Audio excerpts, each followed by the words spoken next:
Hello, human peoples. You're listening to the podcast network of Gamefully Unemployed. To support us and gain access to great exclusive podcasts like Fox Mulder is a Maniac, Tom and Jeff Watch Batman, Star Trek The Next Futurama, and our latest show, Spiel Boys, head over to patreon.com/gamefullyunemployed. We do game streaming, movie nights with our patrons every Friday night, and you can even commission your own podcast about anything you want. Literally anything, within reason, and we have to do it. You are quite frankly out of excuses not to go visit patreon.com/gamefullyunemployed. That's patreon.com/GAMEFULLY unemployed, which is spelled like it sounds.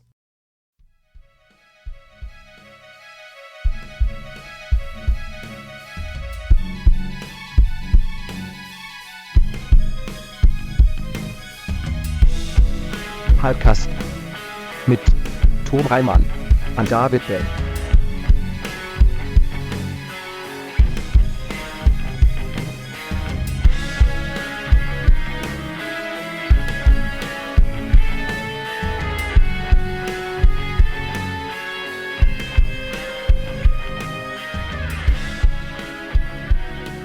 Hello, everyone. Hi. Welcome to an episode of Hypecast! Hypecast. It is the show where we get hyped about stuff and things. I'm your co-host, Tom Ryman. I'm your other co-host, David Bell. And it's just us! No It's guests! just us. No Oh, guests. we had a guest. They had to cancel. They had to cancel. Life happens, but we'll get them again. We'll get this person again. Yeah. It's fine. It'll It's be all fine. fine. I'll after I finish jousting them in the American Gladiators jousting thing to vent my frustration at their cancellation, then we'll get them back on the show. Yes. Yeah, that's actually how we do it. Mm-hmm. You gotta get walloped in the joust, but then you'll get rescheduled. Yeah, we have a whole building for it. It's most of our budget is the jousting arena. Right, it's most of my house. That's actually how we did it. Yeah, we're really hurting, to be honest. You save a lot of money if you bring your own walls. Yes, that goes for anything, Yeah. right? Yeah. Tom, how are you? Doing great, Dave. Yeah, I'm doing all right.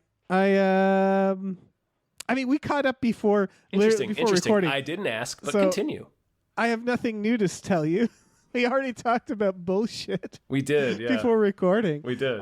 We did. So I guess we can got talk all about the way caught up. movies. So it's just movies. This I- could be, all right, this I could got- be the I've most been efficient playing- Hypecast ever. Oh, well, what do you got? What do you got? Okay, I've been playing a game called Planet Crafter. It I think someone bought me it, a patron, and I thank you. I forget who bought me it. I should look it up later. It's a terraforming, so it's very Subnautica, but you're on like a Mars and you terraform it. And this is all to say, it's one of the only crafting games where the world gets more beautiful as you craft. So it's very rewarding and addicting because you're that's cool. terraforming the planet. So you're not strip mining it. You're not like cutting down all the trees like Satisfactory. It's the opposite. You're making the planet better, which is a really fun and cool take on a crafting survival game. Oh, cool. That's one of my problems with Minecraft is you just kind of make everything look more ugly. Yeah, you just make the world worse. No. I mean, I those guess dicks aren't going to build themselves. that's though, true. so- That's true. Yeah, this giant flaming dicks in the sky.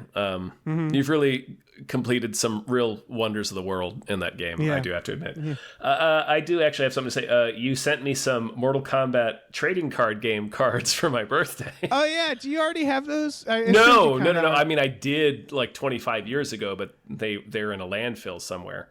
Oh, good. So you've restocked me. I did want to let you know, and I felt like this would make you really proud to know that you got me a sealed starter deck, and then you also just got me like a plastic deck of loose, big sloppy pack of loose singles. Every single one of those cards smells like so many cigarettes, Dave, and I wanted you to know that because it's perfect. Yay! It's perfect that they all smell like several ashtrays. That's I great. thought you'd be very proud of that. Did you get the third gift? Yes, the Robot Jocks Yeah. laser disc. I sure did. Basically, so I want to tell you what happened. Is it was your birthday, so I got you something, and then I forgot, and then I got you something again. Ooh. And then it all came because I was like, oh, all this bullshit came in the mail. Like, oh, I got him Robot Jocks and Mortal Kombat cards. Well, this is great. I want you and the listeners to know that the Robot Jocks Laserdisc you got me, it's a used Laserdisc, of course. Okay. But it also carries with it so many smells from somebody else's house that the cat is obsessed with it.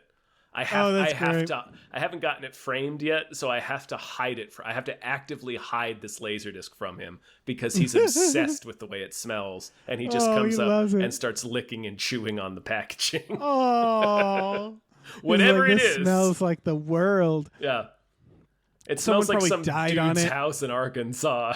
Yeah. I mean, love it. Maybe it smells like the sweat of 31st century champions. I don't know. I don't know either, but I mean, those two things could smell the same way. It's true. You know, they could be very similar. Yeah. Well, shit. We're warmed up. We did it. We did it. We did a thing. We successfully talked about things. We delivered you guys a program, a show. Yeah. We could stop now. We could, but we can't. We gotta thank some producers. Fine. All right. Big ol' thank you to @NerdNumbers. Thank you. Thank you to Zero Charisma. Thank you so much. Thank you to A Bag Full of Bags. Thank you so much. Thank you to Aaron Burser. Thank you. Thank you to AJ. Edge. Thank you to where am I at? Andrew McGuire thinks Andrew Howe is a swell guy. Thank you. Thank you to Andrew McGuire. So, do you like movies? Signed Andrew Howe. Thank you. Thank you to Asking 7. Thank you, man. Romance blooming between our producers. Let me jump in here. Thank you to Bob Grenville. Thank you. Thank you to Brula Brulison. Thank you to Brian, who Tom knows. Thanks. Thank you to Brockway loves the meat millie. Thank you. Thank you to Burrito wants you to drink water, hit the gym, and do the ska because he loves y'all. Pick it up, pick it up. Pick it up. Thank you to buy TikTok superstar Jason Pargin's new book, Zoe is Too Drunk for This Dystopia. Out now wherever books are sold. Not his new book. Not as now. He's got a new one, yeah. Thank you to Chester's Prophet. Thank you. Thank you to Christopher Robert Sparts, Esquire. Thank you. For all your legal needs. Yes. Oh, yeah. I'm going to show up at their door. Oh, yeah. We're going to send them I'm a in big lot of fucking letters. trouble. Once the shit finally hits the fan over at GU. Oh, yeah. Once they learn what we did. Once they catch up to all the crimes we've been doing. Speaking of awesome crimes. Speaking of crimes, our first trailer is for the Jake Gyllenhaal Roadhouse. Directed by Doug Liman. Yeah, we have a news story about this, and we might as well talk about it now. Yeah. Doug Liman is boycotting the premiere of his own film because Amazon is putting this straight to streaming. Which is fucking weird, right?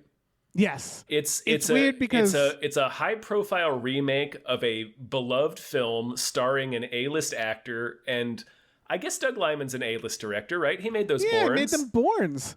And the trailer is like pretty good, right? Yes. It's a pretty good trailer. Oh yeah, it looks exciting, and they probably told him, "Oh, this is for a theatrical run." Like they at least implied it. Yeah. Like he feels clearly betrayed by this bullshit. This looks great. I'm still going to watch it, but I do wish I could watch it in theaters. It looks like a smart update of Roadhouse. Like they move it to the Florida Keys. They have him be a former UFC fighter, so it makes it make more sense that everybody knows him.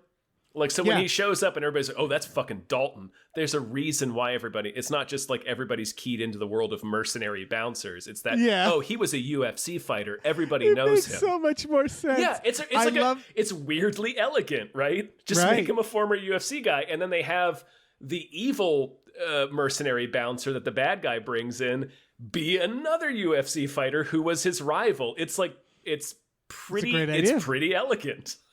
It is. I also love that they keep that 80s vibes of there's like someone trying to open a resort and close down the roadhouse. They set it in the Florida Keys. Yeah. Where the 80s are still going on. Exactly. It's still the 80s down there. Seriously, when I lived there, it was like 2005. You could still smoke inside. Dude, everywhere. You lived in Orlando. Orlando is trapped in 1984. It is. It really is. Or 1986. It's like that 3-year span. Yes. Anyway. This really looks really good. Like, honestly, I love the original Roadhouse. We're usually not... I mean, I don't want to say that we're usually against reboots, because we're not really. It just has to be good. It just has to be good. It just has to, like, make a Most case... Most of them are bad. Right. It just has to make, like, it has to justify its existence. If you're going to remake a beloved movie, it needs to, like, do something. And the way that the trailer shows that they're updating the movie, but still showing like enough scenes that are either identical or close enough that I can tell which scene it is. Right, or they're making it more awesome, where it's Yeah. like clearly they There's updated like the fucking fighting. boat crashes and shit. And yeah, the fighting is. I mean, the fighting doesn't suck in Roadhouse. There better be a monster truck, right? There better be. There better be a knife boot. There's gonna be an equivalent of the monster truck, I bet, driving through the dealership, and there's going to be an equivalent of the knife boot. Like, Yeah, they should just have a knife boot. We kind of see it in the trailer where Gyllenhaal tells somebody that guy's got a knife in his shirt. Right. That feels like the knife boot scene.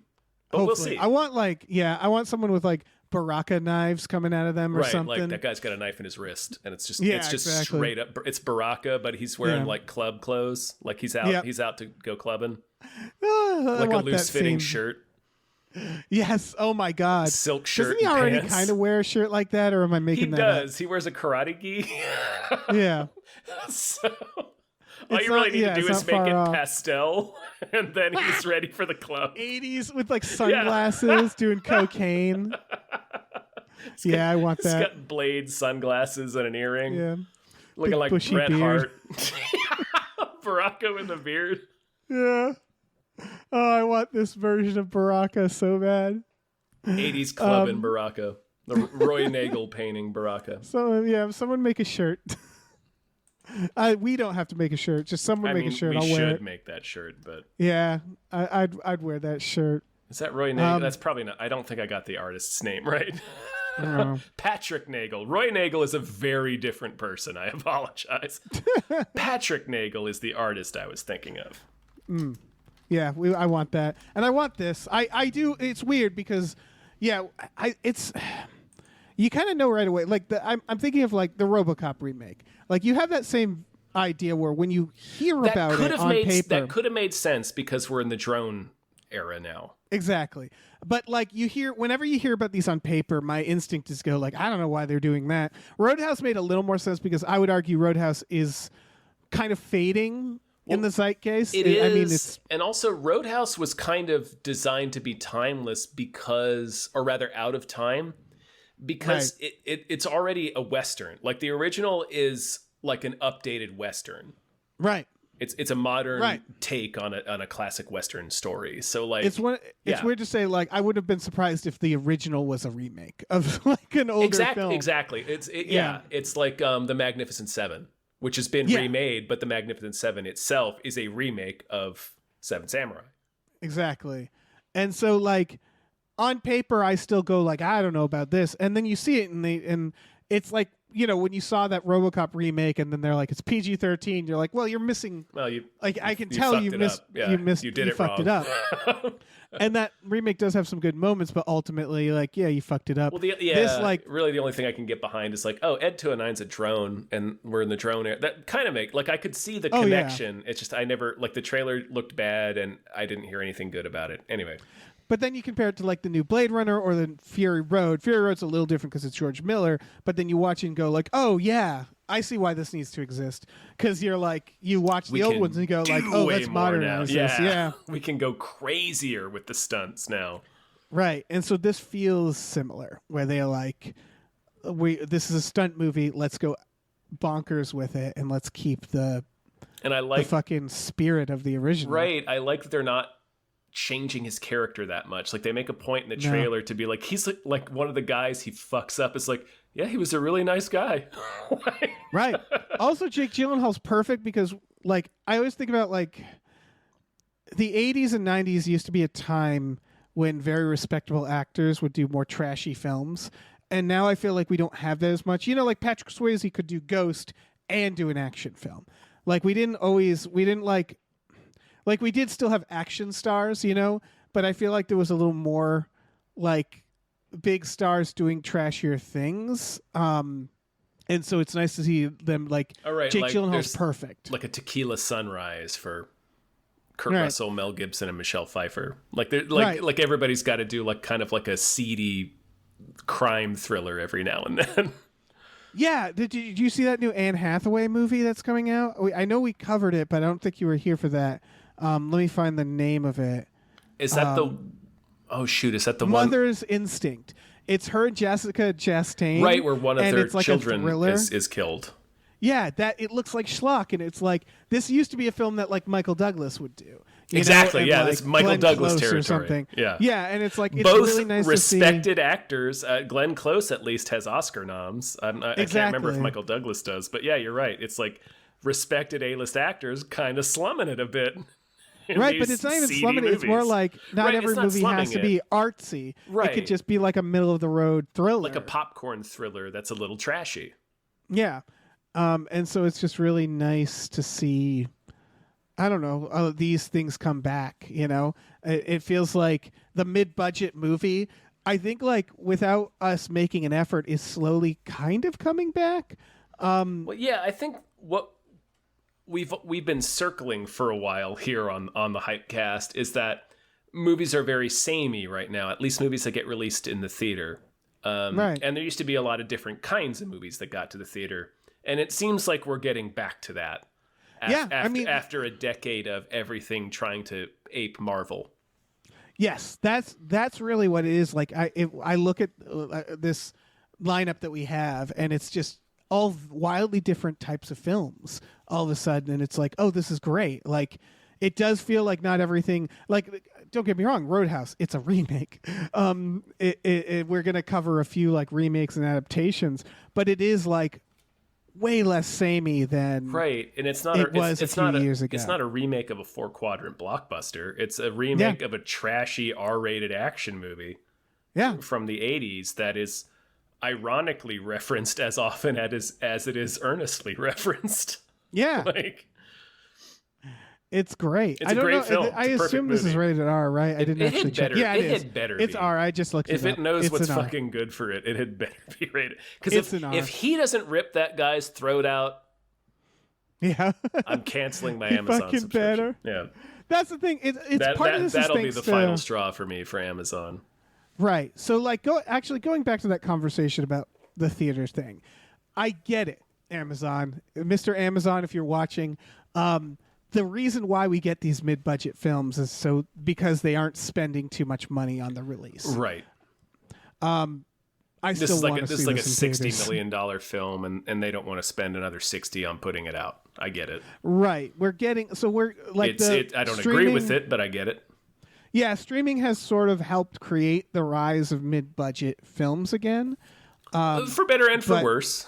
Exactly. It means you don't get to see problems. You don't get to see a lot of these movies in the theater, but you do get to see a lot more of them than you did. That's another thing we've sort of been circling in Hypecast. How streaming has been very good for distribution. So, it has, yeah.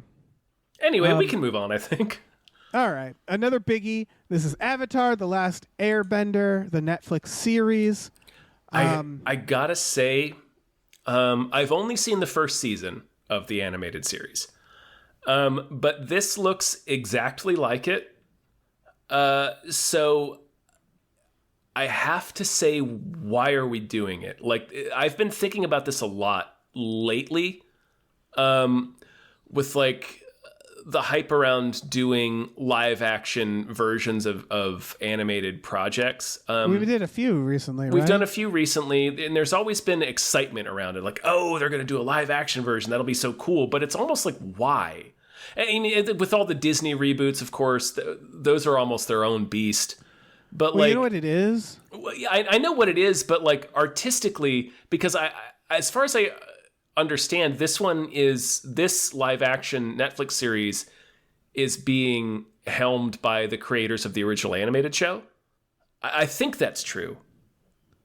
So Albert Kim is the showrunner. I don't know who that person is. I don't know the people's names. I thought I had read that. I hope that's right. I should have prepped myself before we recorded. But what I was going to say is it's just, so why do it? Like, why do this? Like, the animated series is very, very good. And it does all this already. Like, seriously, the trailer, it looks good, but it's because it looks exactly like the show. I've seen, like I said, I've only seen the first season, but I recognized most of these moments verbatim from what I've seen. Right. So it's like, why do this? We already have the good thing that exists. Why do it again just for like this weird live action prestige? Like, I know why they do it. It's so they can cash the same check twice. But like, I have arguments for and against it. It feels so bankrupt to me, like in a weird way. Although, again, I thought I remembered that the original creators were involved in this one, so it has a little bit more. I think they probably are. But it still just feels like, well, why? If you already did it perfectly once, why do it a second time? So the arguments for and against. So there's also the fact that because of CGI, like the other part about especially the Disney ones is that it feels like it's still just a cartoon. You know what I mean? Where it's like, what's the point in doing a live action remake? Calling the Lion King remake live action was fucking laughable. Right. Where it's just like, it's just a different type of cartoon. Just different type of animation. Yeah, and this almost, because it's like, it's all clearly green screen, it's very fantasy, so it's like, it doesn't look that much different. The argument for is, I don't think there's enough people for this to really matter for, but for example, there are people like my parents who will not watch a cartoon. They will probably watch this. So like, there are new people they will get just by being live action. You're right. Yes. Yeah, you're absolutely right. For sure. But it's a reason why we don't just rest on the Ralph Bakshi Lord of the Rings movies from the 70s. Right. I don't think there's that many though, to be honest. I don't think, because this is already pretty cartoony. So like, I think most people watching this will just be fans of the cartoon. It's not the same as say The Last of Us. Like The Last of Us, there's just people who aren't playing video games. So it made sense. Who are never going to play the game. Yeah. Right, so it made sense to make an adaptation, even though it was just pretty much the exact same very plot. Close. Like I understand that one more for sure. Yeah, me too. Yeah, it's weird because I think you're right ultimately, where it's like, I don't know why we're doing this. I mean, you know, it does look good. There's a lot of remakes that have this issue, but like this is definitely a genre. Yeah, I mean, I've only seen the Shyamalan one, which this looks exactly like. Disregard it. That's crap. Right, but it looks aesthetically like the set pieces and stuff. Everything it's gonna look the same for sure. It reminds me of the Percy Jackson show. Like that also looks exactly like the bad movies. But I just wanted to speak to the damage that Shyamalan did, because I'm watching this trailer and I'm not getting excitement. I'm like, ugh. Because the only frame of reference I have, the imagery that I'm seeing in this, all it's doing is invoking the bad Shyamalan movie in me, which is sad because by all accounts, the TV show, the cartoon, is amazing. It's very good, yeah. Right. So that's just speaks to like why bad remakes kind of are damaging sometimes, where I'm like, I'm looking at this and all I'm thinking about is Shyamalan.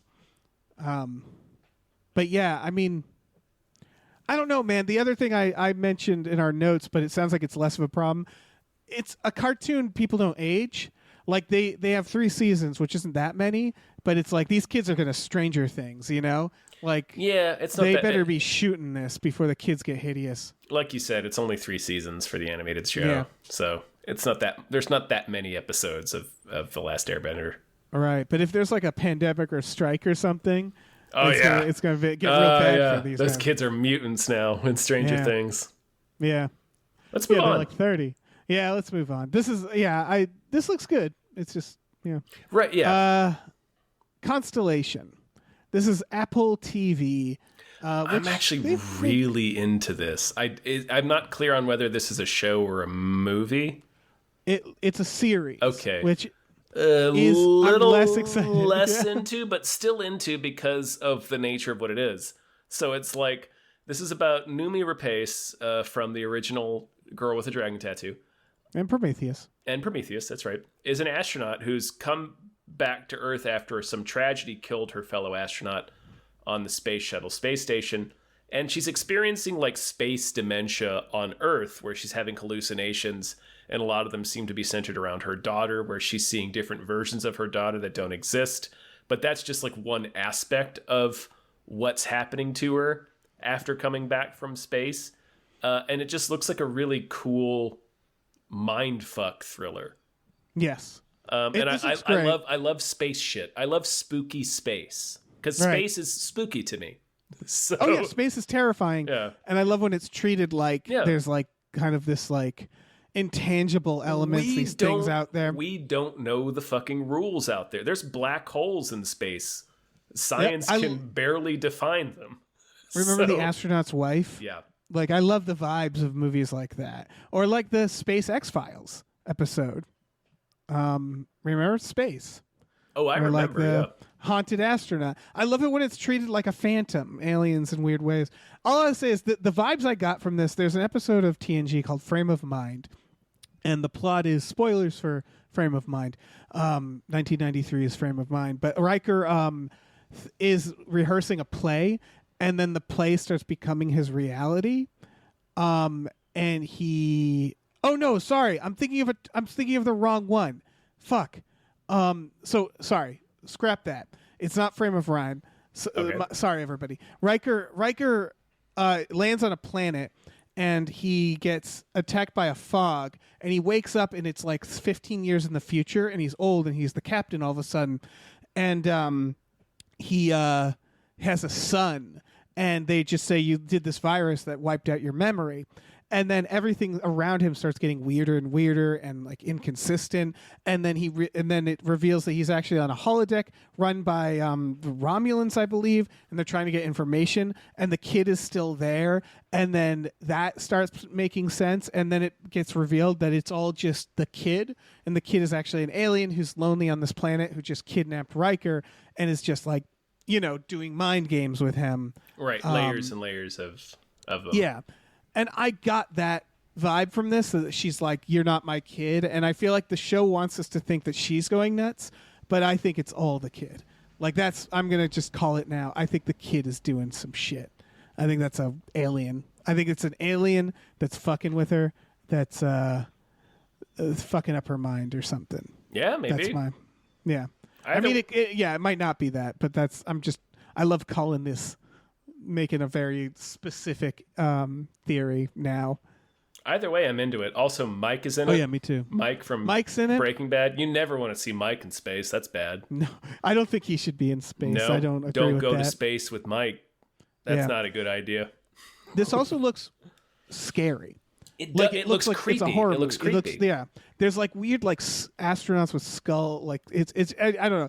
It looks really fucking. It looks like genuinely And I like the eerie, like a horror movie. I like the title too, Constellation, like connecting the dots. Yeah, It's simple, but I'm into this. I'm really into this. I'm excited to see it. Yep. One of the writers is a producer of Breaking Bad, so. But that's why Mike's there. Yeah. I just also want to say, being an astronaut, it must be awful to you like every trailer with an astronaut starts and you go like, oh cool, I'm an astronaut, and then something horrible happens to them, and it's like, thanks. Like it's really just funny that the way we depict being an astronaut is just peril. Constant peril. And that's got to be stressful, right? To be an astronaut and every movie about you is about how you're going to die. That must be. I have a tiny secondhand story from Cracked to share. Ooh. Cracked got an ad. They call them RFPs, requests for pitches, for Dead Space 2. But the stipulation behind it was that nothing that was pitched could make space travel look bad. And it's like, this is Dead Space 2, about an astronaut getting beset by demonic zombies across the cosmos. Like, this game makes being an astronaut look bad. That's amazing. I love shit like that. Yeah. We're like, fucking what? What? All right, I guess we'll figure this out. The point of your game is that space is fucked up and we That's so shouldn't be funny. there. Yeah. Anyway. That's incredible. All right, the next trailer is for hold on. Oh, hold man. on. It's the Jennifer for- Lopez. Oh yeah, it's for I Am Here ... Now, the Neil Breen film. No. This no. is me, But it is- now, a love story. It's almost the same title. Yeah, Neil when, Breen should sue. He should sue. The Slack channel that I have with my former Collider coworkers, as soon as this trailer came out, I dropped that Neil Breen poster in there. This is Jennifer Lopez seemingly making a musical about her love own life, about her love life. Yeah, this is embarrassing. Yeah, I mean, it's like really embarrassing. I love the idea of being like one of her exes and seeing this musical and being like, come on. Well, the fuck? Are you going to make one of our fights a musical? Come the fuck on. Here's what I'll say. She has every right to do this the same way Prince had every right to make his batshit films. Of course. You know what I mean? Yeah, sure. Where it's like, go for it. Go for it, J-Lo. This has Neil deGrasse Tyson in it, according to IMDb. Sure. So I don't know what to do about that. I don't know who we call about I don't know that. who we alert about this information. No, I don't know. Like, it feels very self-indulgent. It does. There's no denying that Jennifer Lopez is an icon, but like, she's not at the level of Beyonce or Taylor Swift, and this is the kind of movie you make when you're at that level. Right. She wrote this. Right. Like, I don't know. Maybe that's unfair for me to say, but this movie feels a little desperate. It feels, again, self-indulgent. Yes. I don't know if it not desperate, but like more like it's hard. It's such a vanity. It is such a vanity project. I think what it is that she made it this like wild fantasy musical, and I think it's because the stories are probably not that interesting. I might be wrong there. Like maybe there's something interesting. I don't actually know much about her personally, like her life. Right. It just feels right now like they're not selling anything. And what I mean by that is it feels like she says like ever since I was a little kid I wanted to be in love, and then it's about this woman who has multiple marriages. Right, it's like this Baz Luhrmann epic about all the marriages she had, and they all look very underwhelming. Like, that's very what I mean. Typical. The marriages don't look. And again, maybe they are. They need to sell it then, because it shows her like fighting in a marriage counselor situation, shit like that, where it's like it's so mundane and she's so rich, and it's just like I don't know, man. Right, it's like you're one of the most famous people in the world, and you're just doing like this expensive, outlandish musical about your relationships. It's like, come on. Right. It's like taking the world's smallest violin and turning it into a giant musical. Like, is this really fucking culturally relevant? Yeah, but again, musical artists are just known for making batshit films. Right? And so I'm like, and as an artist, you're constantly mining from your own life. Like, of course, like it's just she's not the first person to do something like this. It's just like, man, you put out a trailer like this. It's like, dude. Again, very self-indulgent. This is just like Why I'm the Best by Jennifer Lopez. It's like, okay, come on. Yeah, it's pretty wild. I also have to note that Ben Affleck's in this. He is hurt. They're together again, right? I'd be shocked if he wasn't in it. Yeah, they are together again. So he is playing himself, as far as I'm concerned. And I just, for one, I need sweatpants cigarette Ben Affleck with Dunkin' Donuts. Donkeys. Yeah, just wandering through this Baz Luhrmann shit. Just like where it's like giant across the clock screen with his fucking donkeys. And he just not into any of it, you know, because I guarantee he wasn't into this. Like, there's no way Ben Affleck would have been in this if, you know, like he got dragged into this fucking musical. Like, I don't know. It's I can't. Like, that alone makes me want to see it just to watch. I hope he's just frowning the whole time. About his wife's previous marriages. Yeah, just begrudgingly participating. It's a big ask. It's an amazing thing for someone to do. Again, like, we're making a lot of assumptions. Like, it's none of that's in the trailer. I mean, look, again, it was written by her and another guy, so maybe it's way more fictional, but it just feels like it's Jennifer Lopez making a giant, elaborate musical about her past marriages. And that is so funny to me that's like the most... It's the most uninteresting thing that someone is making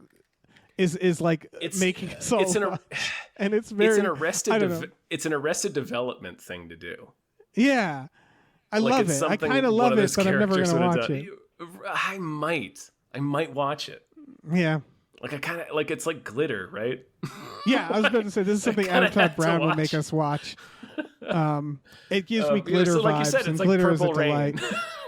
Yeah, it's a ridiculous, embarrassing, like, it'll be an artifact, you know, of this time. The way you go back and watch fucking, what is it, Cherry Moon.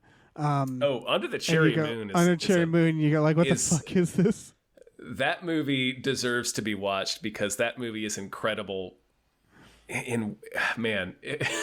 But again, it's out of its mind, and it's always it's out of its mind. It has, but it's totally fictional. Like it has not. It's like Prince is the lead character, but it's not about his life. It's just this. It's Looney Tunes and weird and out of its mind. Like it's It's one of the craziest movies I've ever seen.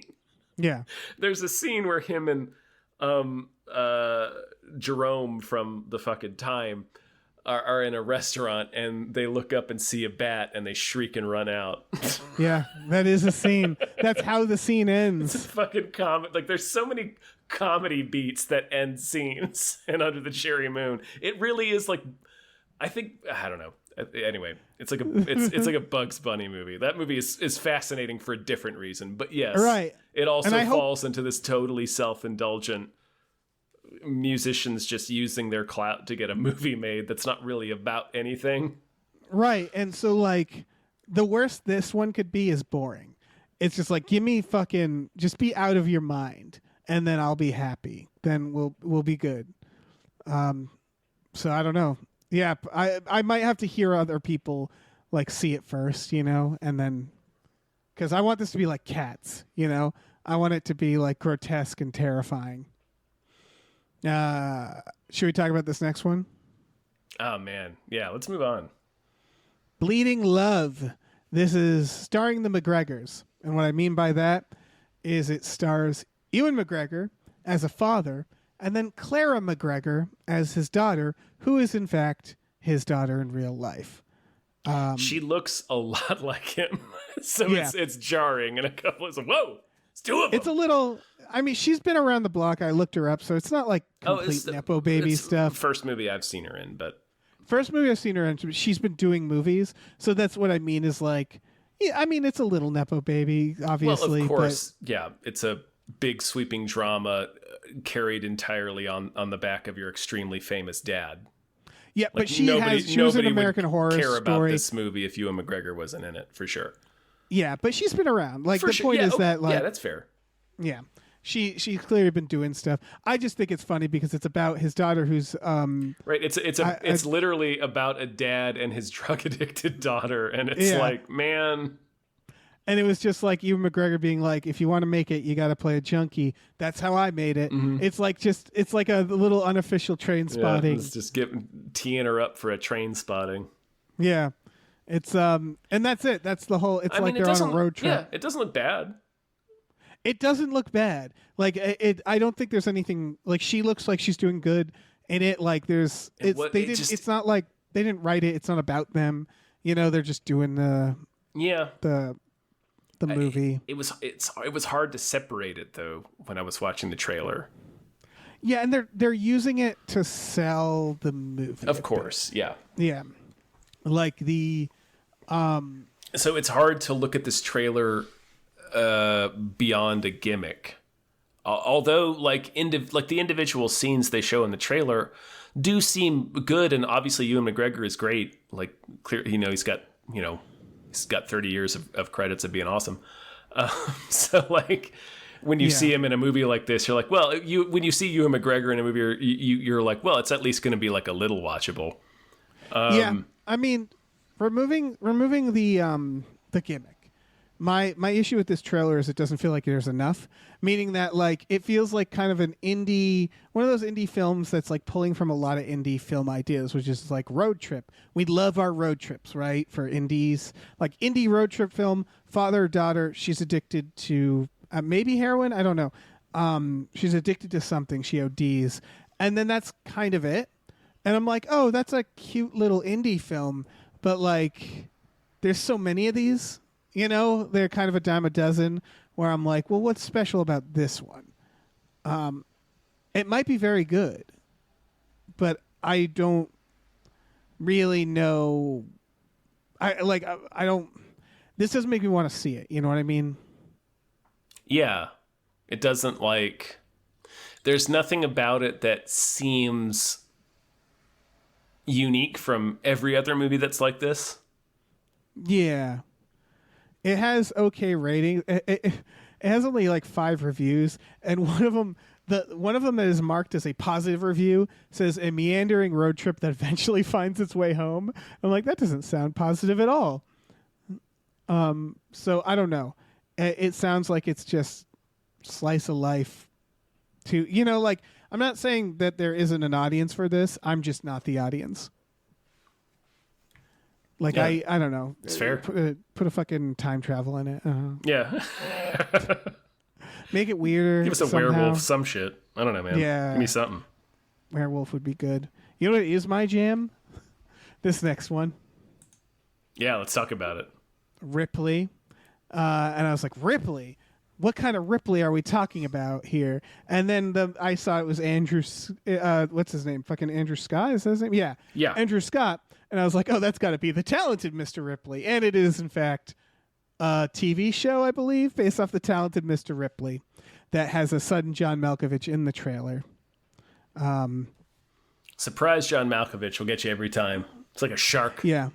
This is Andrew Scott after Sherlock had like that, like, you know, well, he's also fan base. He's also the hot priest on Fleabag. Right, yeah. So it's not just Moriarty.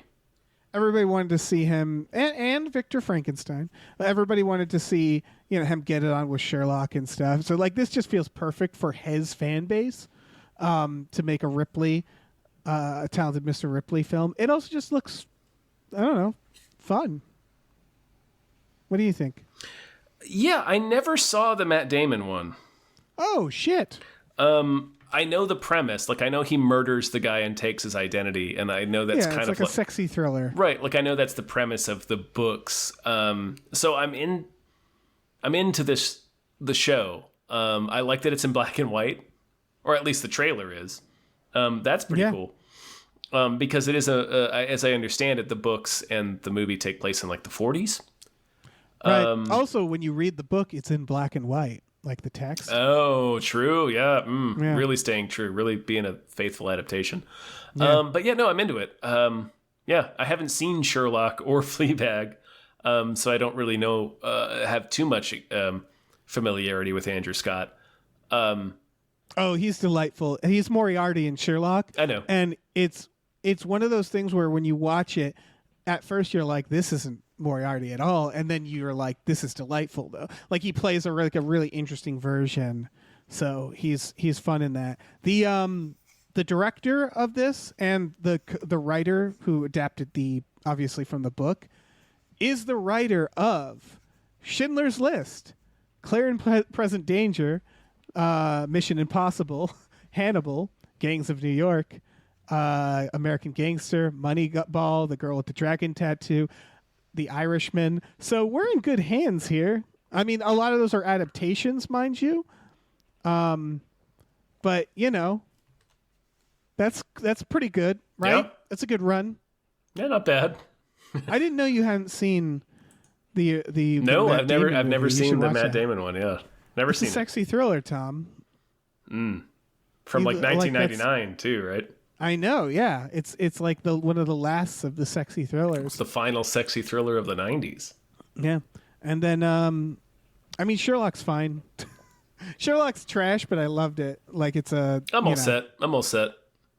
It's like you saw with- the Dracula show. It's Yeah, the same with person. what's his nuts, Stephen Moffat. I'm all set. I'm all set with him.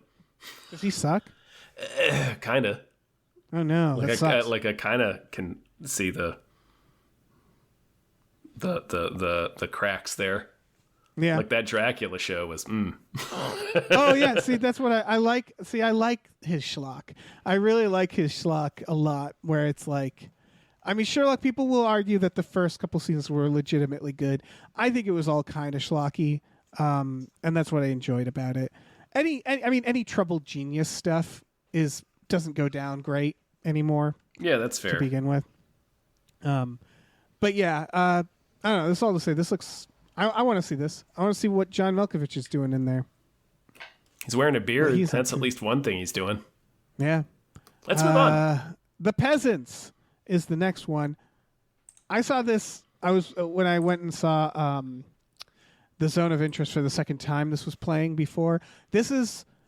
Watch the trailer for this. They literally it's an animated film where every frame is an oil painting. To which I say, like, why?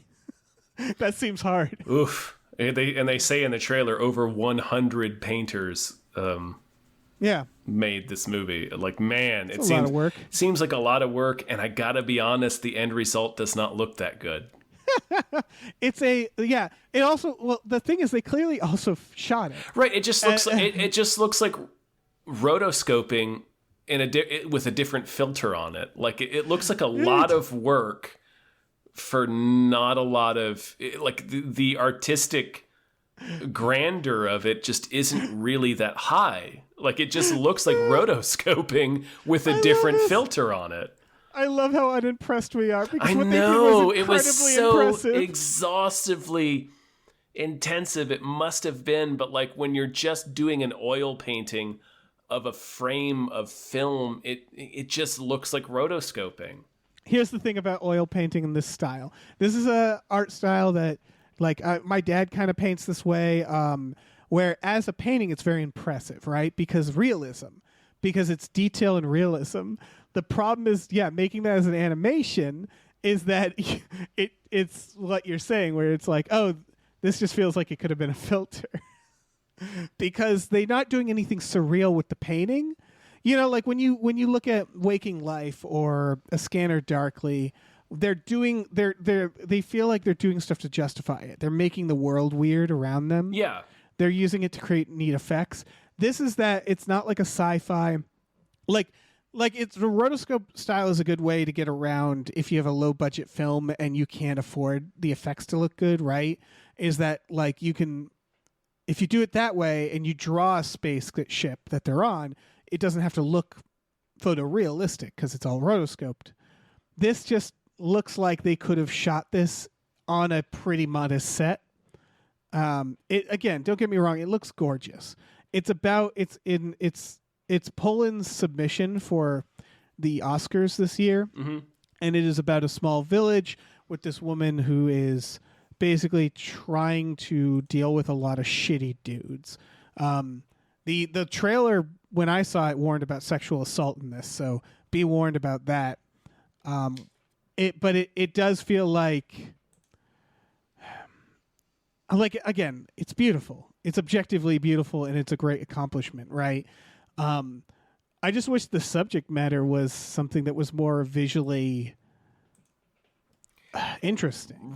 Right, because it's about it's like a soap opera drama land struggle in like early 20th century Poland, it appears to be.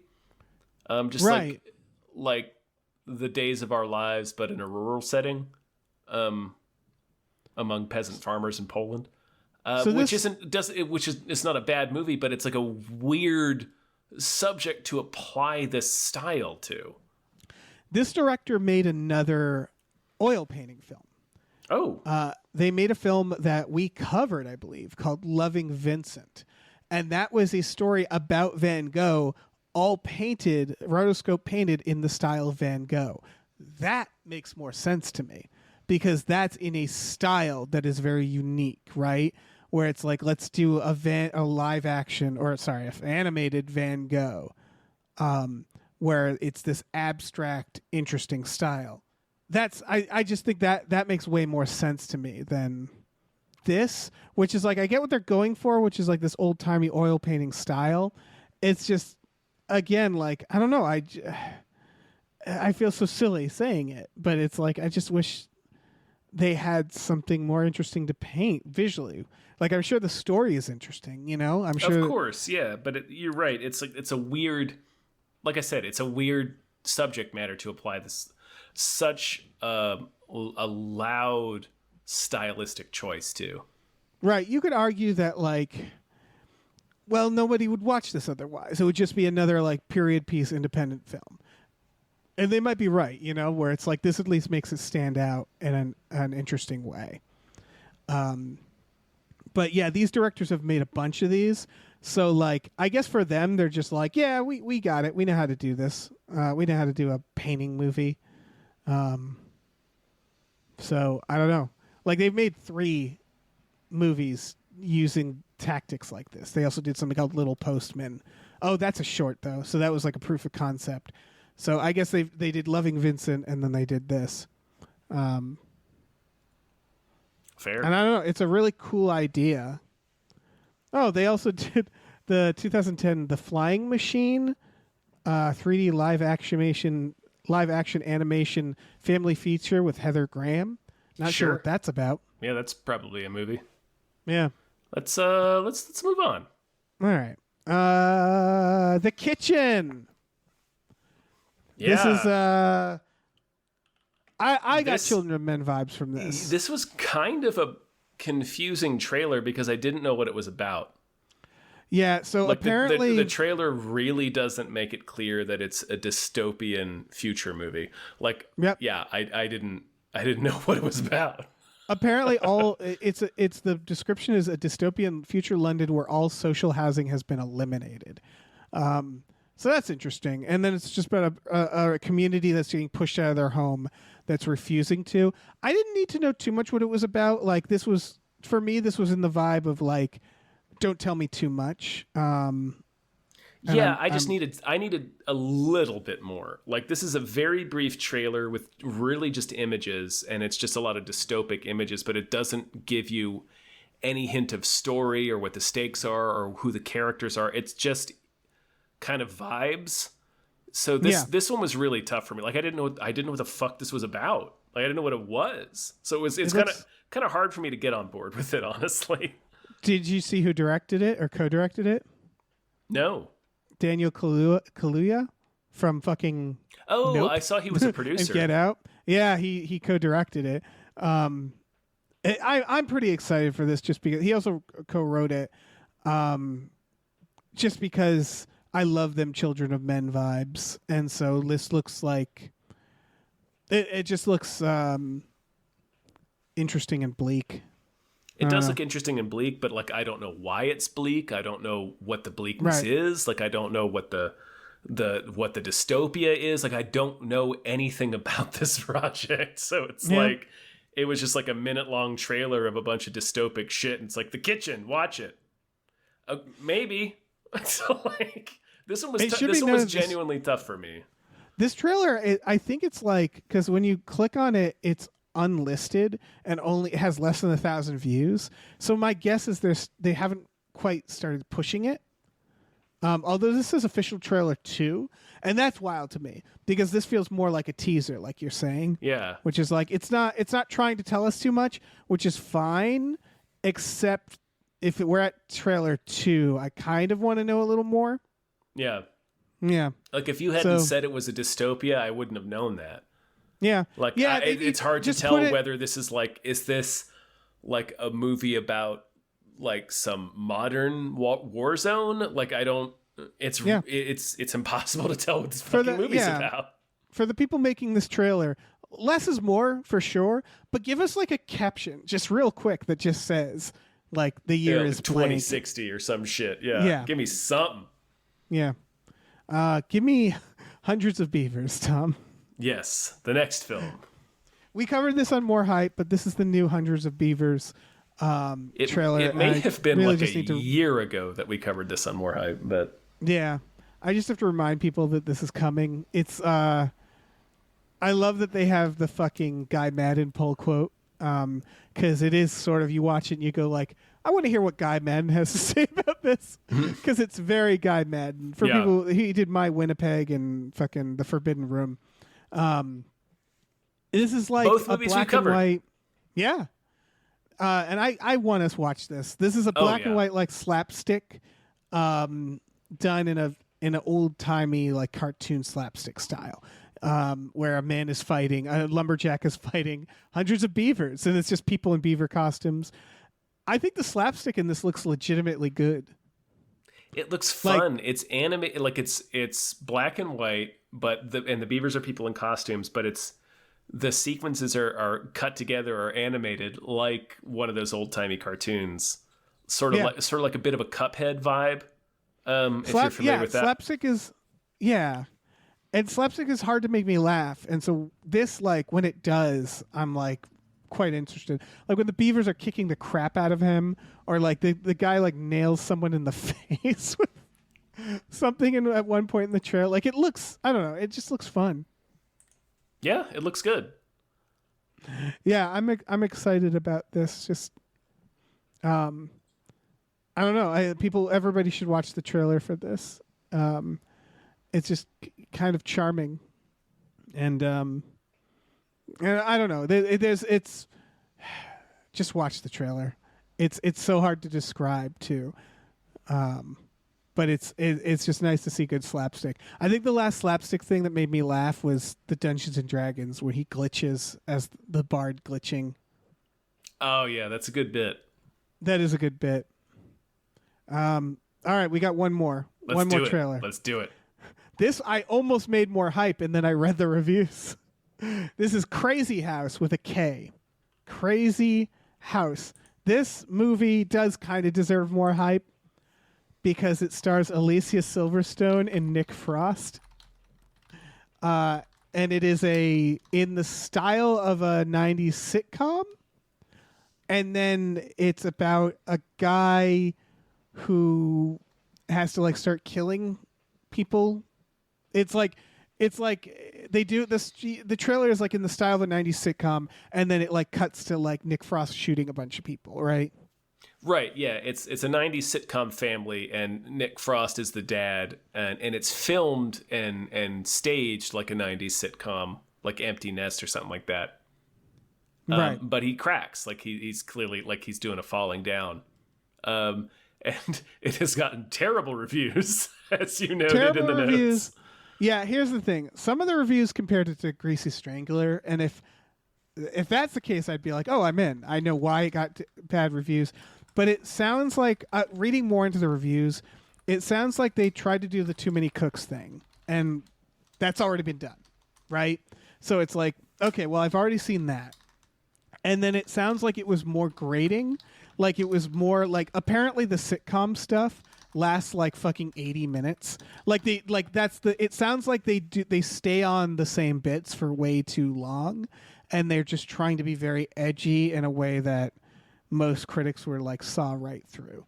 And so I don't know. It's gotten a good amount of reviews and everybody's hating it. I don't know. Maybe if it's like Greasy Strangler, then that's I understand it a little more, you know? Yeah, that's a tough movie to like. Yes, but I like what they accomplished as making something so grotesque. The reviews don't seem to really say that. It's more just that people are it seems, judging just by the trailer, it just seems like a sketch premise that went on too long. Yeah, it just seems like a sketch premise. So I don't know how you make an 80-minute movie out of this, but Bloody Disgusting called it a grating exercise in empty violence and shock value. So I'm just like, oh, okay. Like, I don't know about this. I still want to watch it because what the fuck what is going on? Alicia Silverstone, Nick Frost making this. But it might be a swing and a miss. Yeah. And a big swing. Yeah, it's a big swing. I love that. It looks weird as shit, and I do have to kind of watch it just because of how weird it looks. Yeah. But you're right. It does just look like the Too Many Cooks sketch.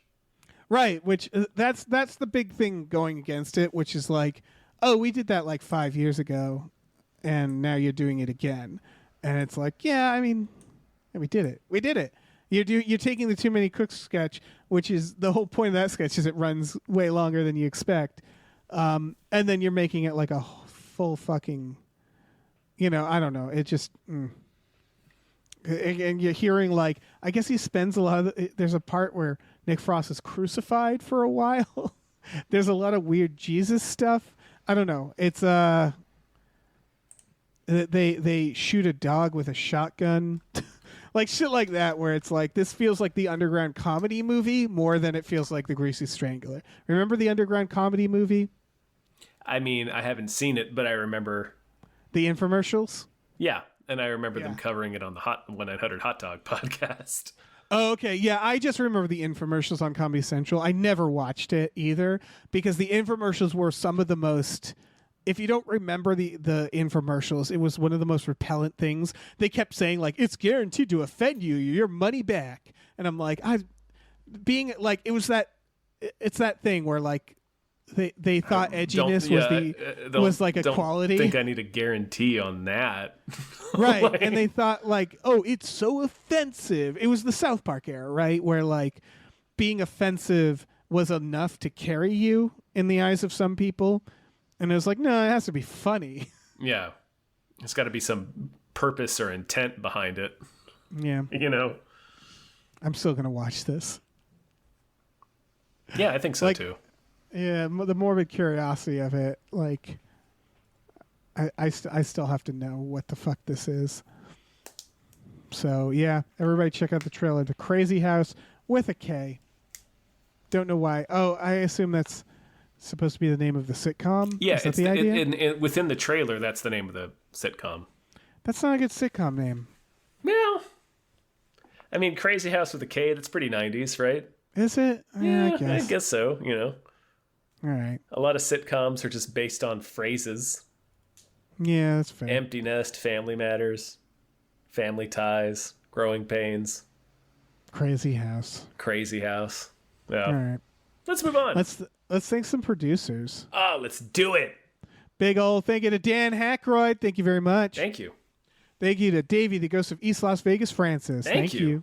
Thank you to David Knife Boot Henson. Roadhouse. Thank you to Roadhouse. Deborah's awesome. Barbara is great and cancer can go to hell. Thank you. Thank you. Thank you to Dracula the bus driving vampire. Thank you.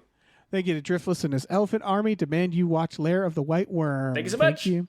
Thank you to E.T. the extravagant terresticle. Thank you. Thank you to Ed Nug. Thank you. Thank you to Exploding Runes. Thank you so much.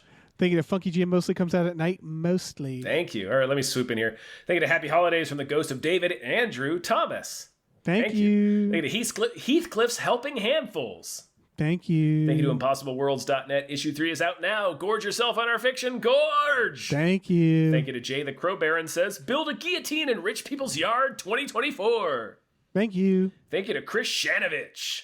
Thank you. Thank you to Lieutenant Frank Drebin, Police Squad. Nice. Thank you to Look Bomb on a podcast. Thank you. Thank you to Mabel. Step on me. Step on me. Thank you to Mackenzie. Fuck shuffling with Willem Dafoe's confusingly large dick. Chill. Thank you. And thank you to Mercurial Oz. Thank you. Let's do some news stories, Dave. Yeah, Oscars. Let's talk Oscars. The Oscars. Best Picture. We got American Fiction, Anatomy of a Fall, Barbie, The Holdovers, Killers of the Flower Moon, Maestro, Oppenheimer, Past Lives, Poor Things, The Zone of Interest. I still need to see Poor Things, Past Lives, Maestro. I've seen and American Fiction. Yes, I need to see those and Zone of Interest. So still pretty behind. I've only seen about half of this list. That's not bad. Best Directing, Justine Triet, Triet for Anatomy of a Fall. Probably Triet. It's Killers of the Flower Moon, Oppenheimer, Poor Things, Zone of Interest. Yeah. Best Actor, we got. Let's see. Who gives I mean, do we have anything specific you want to call out? No, yeah, Like that's I what did. I mean, so what like you were- everybody got mad at Barbie not getting Best Director and Best Actress in a Leading Role, and I would argue, yeah, give it to them. I don't think they should win either of those, but I think they should be nominated. It's weird. For that. It's weird they're not nominated, but like, again, these are trade awards. Exactly. These are the JD Power Awards. They are equivalent to the JD Power Awards that you hear about for fucking cars and car commercials. These are an industry trade award that people give each other to congratulate each other for doing a good job. So like the Oscars are important, no doubt, because they're a big cultural event in America. They put eyes on movies that otherwise would not have been seen. So obviously it is good to have as much diversity as in terms of voices, experiences. The more different kinds of movies we can get into the Oscars, the better. But a movie not getting an Oscar nomination doesn't mean a fucking thing. It really doesn't. Like, they have... If you don't know this, I know we've talked about this before, but maybe this is the first... Maybe you're a new listener. Maybe this is the first, like, Oscar rant you've listened to of ours. They campaign for these. Like, they take out ads for these in, like, Hollywood Reporter and other industry magazines. There's a lot of political stuff. Studios campaign for nominations. And the nominations get decided by members of the Academy who are largely made up of previous nominees. So it's just people blowing themselves. Like, that's all it is. Yeah. I mean, for example, I talked about this with Zone of Interest. Not Zone of Interest. I just wanted to say there's no intrinsic artistic value to an Oscar. No.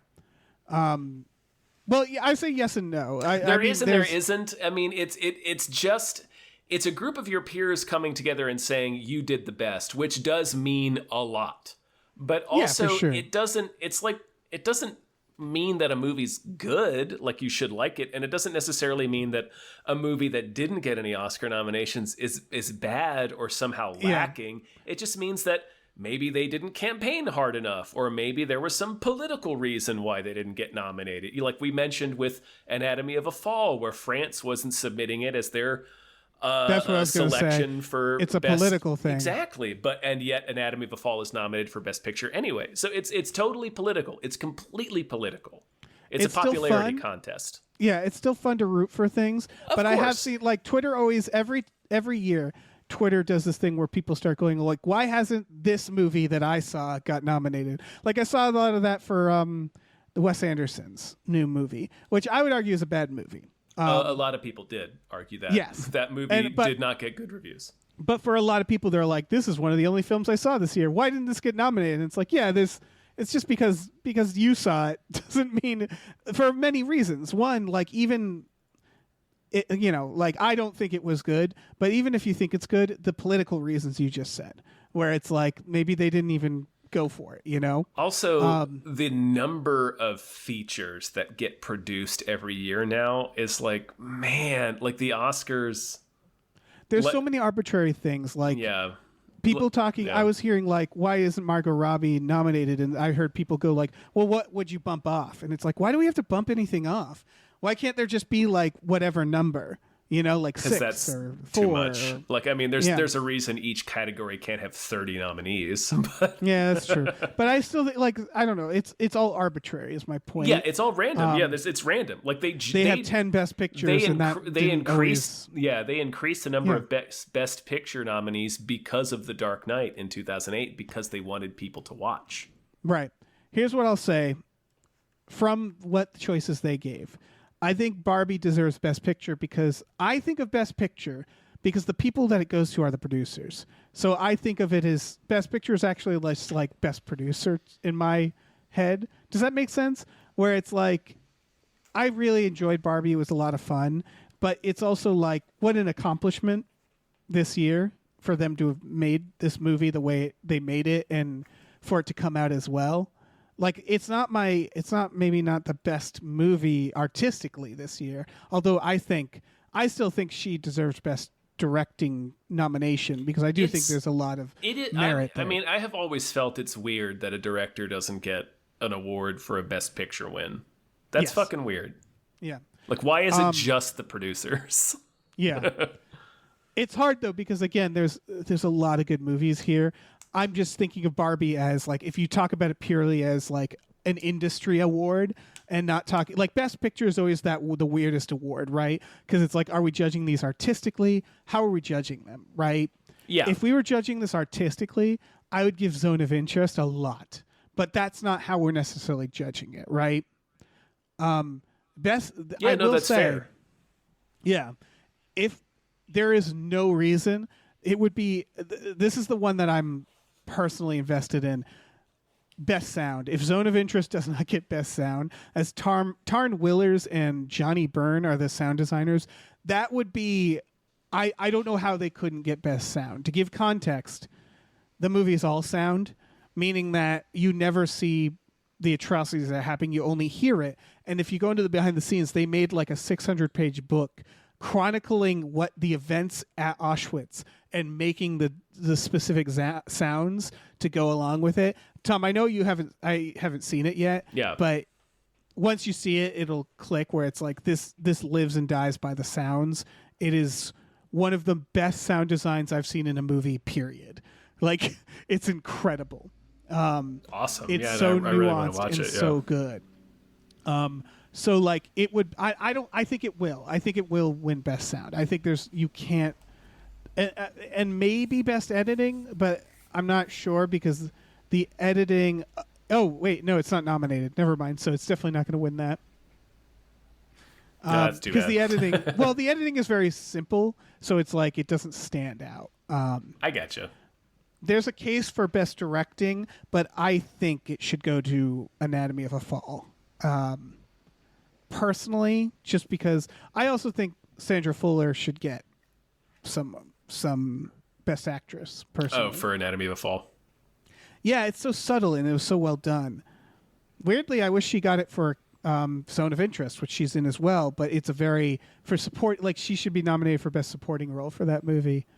But that's my. Do you have any favorites in here? Anything that you're like, you think stood out? I mean, for Best Picture, I haven't seen enough of them to really make that call. Yeah. Man, for what I've seen for the directing noms, man, I don't know. It's tough because It's Zone tough. of Interest, It's Jonathan tough. Like, Glazer. yeah. Sorry, just going into like what how do we judge these things, right? Yeah. And it's like, if I'm judging it by like just crafting a film artistically, Zone of Interest, he doesn't have to do much. It's kind of simple. And so for that reason, it like the editing where it's like kind of muted except for the sound. So it's tough, man, because Scorsese killed it. Anatomy of a Fall again. Oppenheimer's really well crafted. Yeah, honestly, like, I think Nolan might win it. He might, but he never really usually does. He never usually does, which is why I think he might. Yeah, Like, maybe. he's Yeah, he's, in terms he's of, one of he's like I can see him being like a Peter Jackson win. Well, where they're like, well, we got to give it to you for something. for that reason I could also see Scorsese, only because Killers of the Flower Moon it's quite a film, you know, like it's so well crafted. It does weird things like breaking the fourth wall and stuff like that. That's very interesting. Mm-hmm. The way it's weird, the way in some of the ways Zone of Interest is weird. And so like that's what my feeling of Zone of Interest is, that not enough people watched it and it just won't ping people except for a few key things. So I think I think like Oppenheimer, Killers, like I said, Anatomy of a Fall I think would be a delight, but I don't know if that'll happen. Best Actor, I couldn't care about. I guess Paul Giamatti. Fuck it. I loved The Holdovers. Yeah, But that's like I'm just throwing that out arbitrarily. Yeah, I mean, man, best actor. I don't know. I don't know. We could go through every single one of these categories, and I could basically say I don't know. I'm pretty sure Robert Downey Jr. is going to win supporting actor. That would be interesting. I don't think he should. That would be interesting. I think he did good in Oppenheimer, but He's great in it. But man, now that I'm looking at this, I mean, yeah. yeah, I want Gosling too, because that would be so dumb. But yeah, that or Robert De Niro, either of the Roberts. Either of the Roberts. Also, Sterling K. Brown is nominated. I haven't seen American Fiction yet. Like, each of these need to see categories that. is going to be I don't know. So, Yeah, because you haven't seen them all. Yeah. For me, I'm just like, I've seen enough of them that I have strong opinions about how good they were, where I'm like, the other movies can't possibly be as good. Like, I think Zone of Interest should at least get international feature film. I think that would be nice, like a good compromise, and should get best sound. I think Anatomy of a Fall should probably get best actress, and does it have a original screenplay? Let me look. Does, I yeah. think the holdovers should probably get original screenplay. I'm just doing first instincts here. Adapted screenplay, maybe Oppenheimer. Barbie probably. I don't know. But I mean, it's also Barbie's arbitrary not where an it's like amazing screenplay. I don't know. It's hard. Yeah, it's hard because the way people vote also is so weirdly. The voting system's kind of fucked. So when there's a difference between what we think should win and what will win, you know what I mean? Yeah. That's why I'm saying, like, I think Zone of Interest should get more awards that it probably will get. And that's okay. It's just how it goes. Yeah, it's just movies. Like I said, like none of these really matter. I mean, No, they it's matter in terms of it gets a lot of publicity, it gets a lot of eyes on the movie, so it's important that the Oscars are diverse and include as many different voices as possible. That definitely needs to continue changing. Yeah. But ultimately, it really doesn't matter whether or not you win. I am more happy with, like, both Anatomy of the Fall and fucking Zone of Interest came in at the last minute, were fantastic. And there were two films I was like, for a while, I was like, I wonder if they'll get to the Oscars. And I'm just glad that they did. I feel like those are going to be the films that most people are like, what the fuck is this film? And I hope they go and see it, you know? Yeah, exactly. That's the point. Yeah. Yeah, that is the point. So it doesn't really matter ultimately. Yeah. Let's move on. Yeah. They're making a new Jurassic World film. It's going to be a total reboot. So they're saying they're continuing but rebooting, like, the characters, right? Because it's still Jurassic World, right? Yeah. Like, it's being called a new Jurassic World and not a new Jurassic Park. And they're saying they're launching a, quote, new Jurassic era. So it'll probably all new characters. They need to stop. Like, I know they're not going to. Because they'll never stop until these movies stop making $1 billion. And as shitty as the last Jurassic World was, like, as poorly received, like, it was poorly reviewed by both critics and audiences, it still made over $1 billion. This is the problem that this is the pattern of the world that we were just talking about it with what our lineup. I hope this is breaking. Because Indiana Jones, for example, I don't think they're going to make another one of those, even if they could. No, they won't. They can't, because Harrison Ford is 100. But even if they could, I think they firmly saw, okay, no one is buying this. And I have faith that that's the same thing that'll happen here. But it is a grift. Like, it's the equivalent of, like, the shitty pop-up ads where it's like, we just need people to click on it, right? So, like, they just need to trick people to go into the theater, and like, using it's Star Wars. Star Wars is doing the same thing, right? Yeah. They haven't made a good Star Wars in so long, but everybody keeps trying to kick that football because it's Star Wars. Everybody loves Star Wars, and they're just milking the goodwill that these series have until people will see a new Jurassic Park and shudder. And it's like, that doesn't seem like art. Yeah, that doesn't even seem like good. Kind of seems antithetical to art. It also seems antithetical to business. Honestly, that's what I'm gonna say. It's not even good for blockbusters, where it's like, we're gonna milk this until people see our brand and go like, ugh, like, and like, not like, we're gonna make you drink this so much that it makes you sick, and it's never gonna be good. Like, none of the Jurassic Worlds were good. Not a single one. They were very bad, and they made billions. That sucks. Yeah, they each made over $1 billion. Right. So it's like, I'm not mad at them for making a new one, because it's like, yeah, of course they will. They hollowed this out. It means nothing, and now they can just cash these checks. It's just free money. Mm-hmm. They don't have to think about it. David Koepp is just cranking these out one by one. Why wouldn't he? Yeah. They're probably giving him a lot of money. He wrote the first one and the second one, gets eaten by a dinosaur in the second one. Yeah.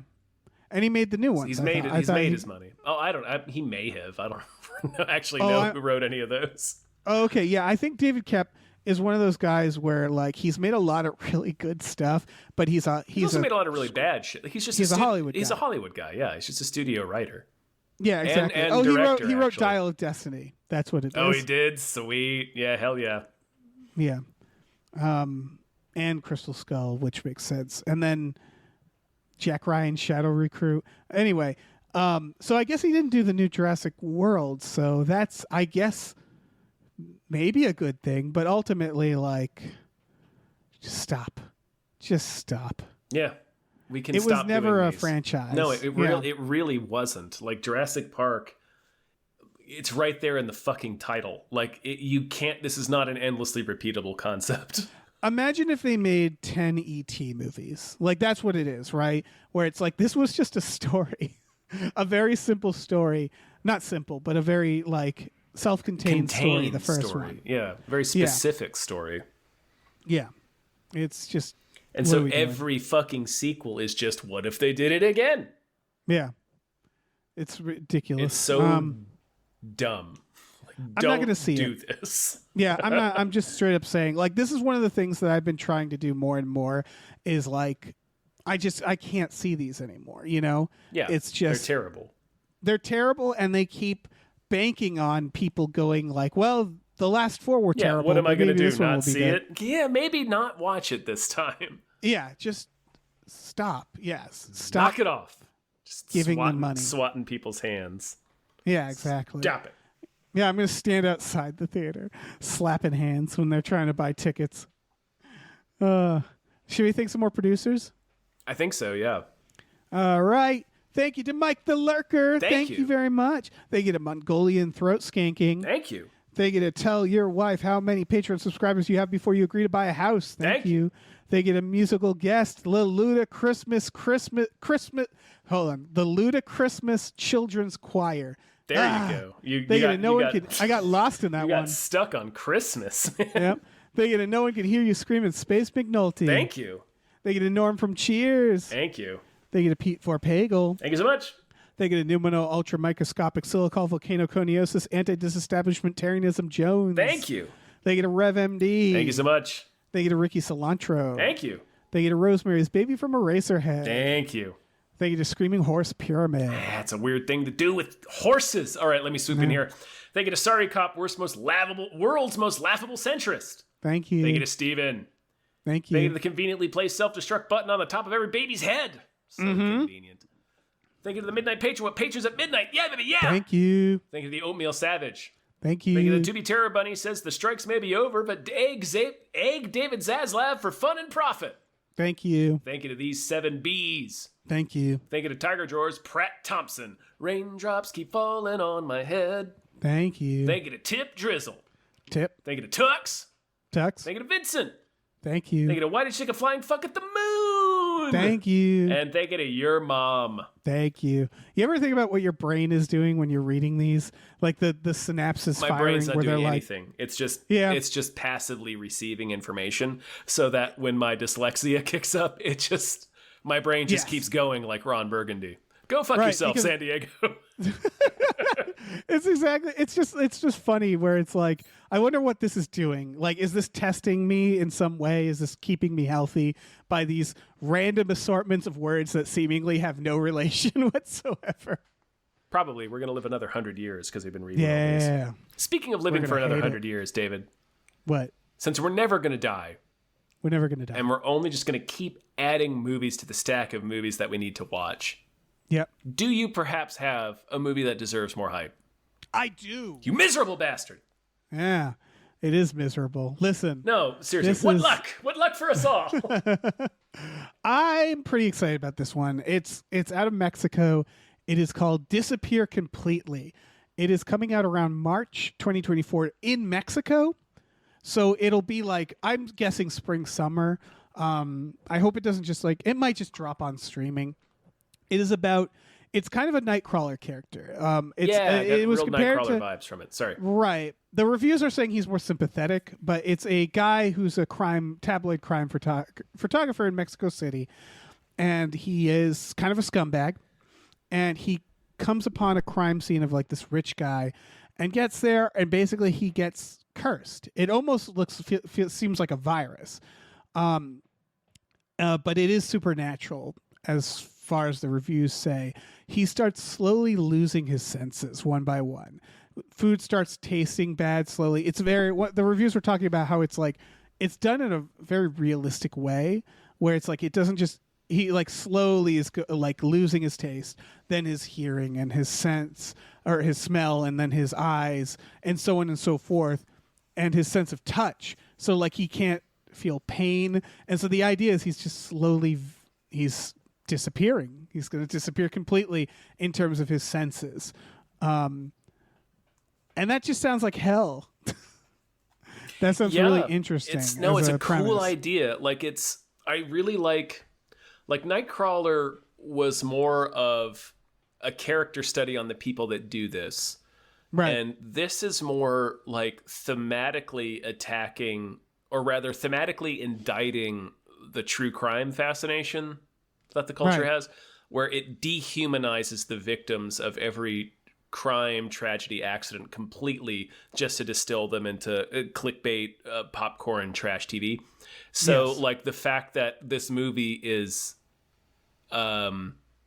saying that by having this guy slowly lose each of his 5 senses, like slowly lose each of the things that allow him to connect with the rest of humanity, is a really good idea.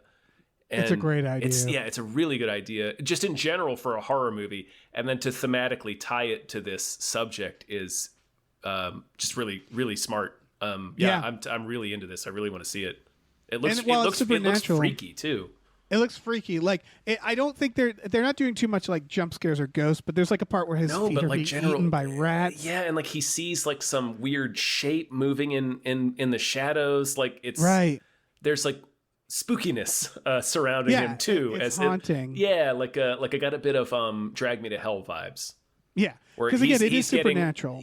He's getting like a terrible curse that's almost like a virus in terms of what it's doing to him physically, but then also there's all kinds of like booganses swirling around him at the same time. It seems like in this trailer.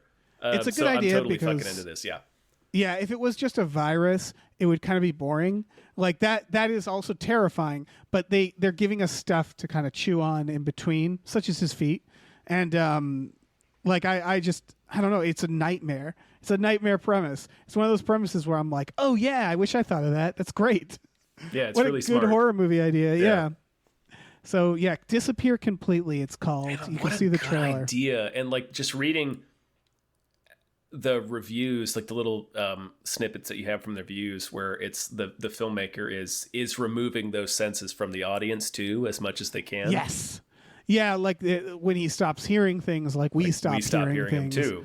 Yeah, that's a great idea. Yeah, and the last thing it gets to in the trailer anyway, as it's listing all the different senses, is sight, which makes sense. Yeah, especially for a film, right? So it's like it's like this built-in dread as you start taking the things away from the audience. They know eventually we're not going to be able to see anything, so it's like, fuck, I don't want to get to that point, but that's where it's going because it's the only place it can go. Exactly. It's such a good idea for a horror movie, Dave. It really is. This is really cool. I'm excited for this one. So check it out. Disappear Completely. Coming out March if you're in Mexico.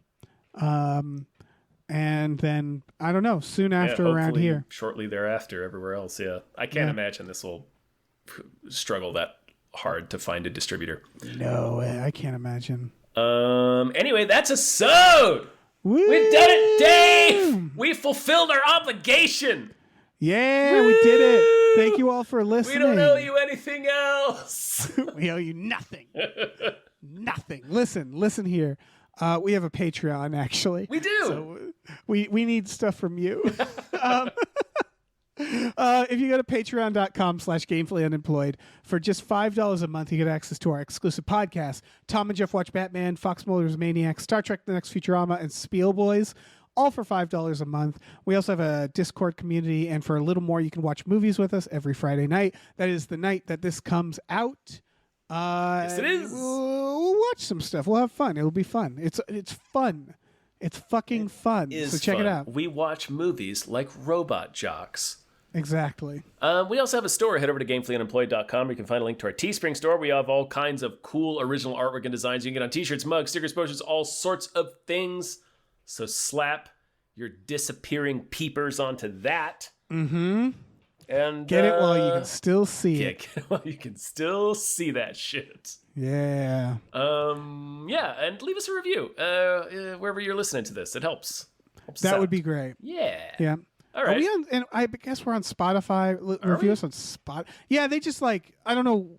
Spotify just grabs things. They just steal from everyone. So yeah, we're just on Spotify. No one asked us. We don't get anything for that, but sure. Let us know if there's ads. If there's ads, let us know. If there's ads, then we're going to be mad. Yeah. Otherwise, enjoy Otherwise, it. It it's doesn't fine. fucking matter. Who Yeah. cares? All right. I like the exposure. Okay, bye. Bye.